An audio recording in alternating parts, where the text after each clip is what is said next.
Something I hope that every single person can understand about anger is 3 things. Number 1, it can be used as a cover emotion, which means that if somebody is continuously getting set off into anger, that may have been more socially acceptable in their upbringing. Not only that, but it's also a cover. It kind of buoys a person out of things that are underneath that, like powerlessness, fear, shame. And so you can see why, I mean, if anger is available to you, you can see why that would be, for a lot of people, an easier place to hang out, because even though it's on the spectrum of powerlessness, it's a little more active. It has a little bit more agency. So anger can be a cover emotion, still valid, right? Because in order for us to get to what's underneath it, we're going to have to acknowledge and validate and allow space for that cover emotion, which has been basically a protection mechanism that maybe saved this person's life. So that's one thing. The other side is that it can be like a mobilizing force. Like I was saying, how anger is active. And so it's, even though it's still negotiating with powerlessness, like, you know, because there's a fight, there's something that I have to defend, right? It's a boundary.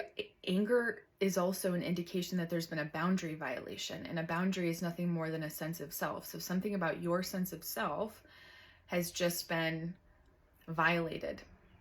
And so if we're not dealing with the cover emotion side of it, and by the way, this can be very nuanced, then we're dealing with it being a mobilizing force. And so what I mean by that is, maybe anger was not acceptable in a person's childhood. Maybe what they actually went into is more of a freeze or a collapse state.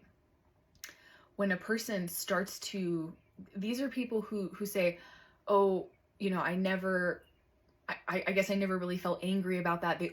They're more prone to kind of collapse in on themselves or go into a state of self-hate or freeze. When you can touch into anger within those systems, that's a really good thing. Another valid thing. We want to go, okay, the freeze and the collapse is valid, and so is this mobilizing force that's bringing a more active state of agency within the being. So anger is basically, for people who have been in collapse and freeze, it is a stage that you absolutely, in most cases, have to go through in order to fully establish the integrated power, because all of that freeze is doing what? It's freezing and locking up the survival energy. And so you have to mobilize that survival energy, which is what was missing in that case, in order to get through to the state of, you know, embodied power, safety, homeostasis.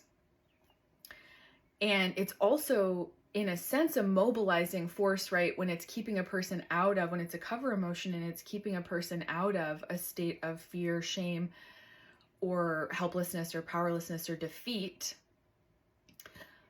And we still want to validate it in that case, because in doing that and in softening and understanding what that protection mechanism is, and that it is a protection mechanism, then it actually allows a person to integrate and sink into what was underneath that. So you see how there's like this interesting, depending on where you're at, or even in moment to moment, right? You're using anger or you're looking at anger even in a different way. Like in this moment, you know, I'm sure you've had a conversation or an argument with someone where suddenly you see this flare up of anger.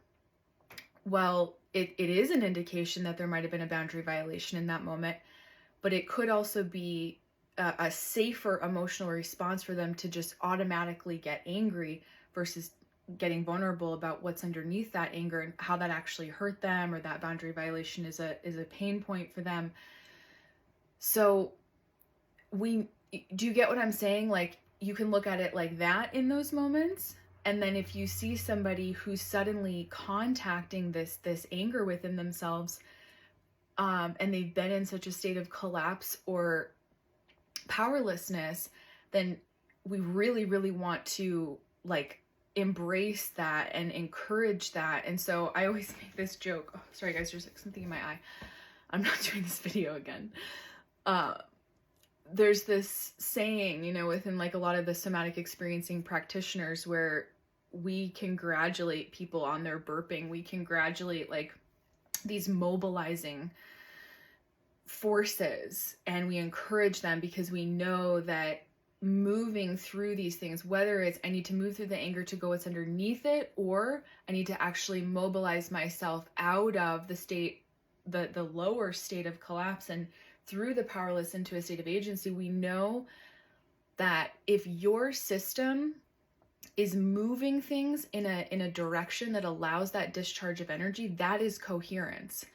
And so when I worked with Kathy Kane, who I absolutely love, she's very well known in the somatic experiencing community. I did my advanced one with her. I was very lucky to be able to do that. And she talks about how coherence traditionally, like if you just look up what the word coherence means, it's everything moving in a harmonically, right, in the same direction, but also we think of like harmony when we think of coherence, right? But when we're talking about healing trauma, coherence is also things suddenly linking up that hadn't been able to link up and mobilizing. And that's actually considered us heading towards greater coherence. So even though it may not look like that, right? It doesn't look like Om Gada Gishka yet. It's through navigating those different layers that we get to that. So yeah, I just wanted to explain that little piece about anger because it's understanding that has helped me a lot in how I interact with other people and myself. So have a wonderful day. I have a little sign bird situation going on here.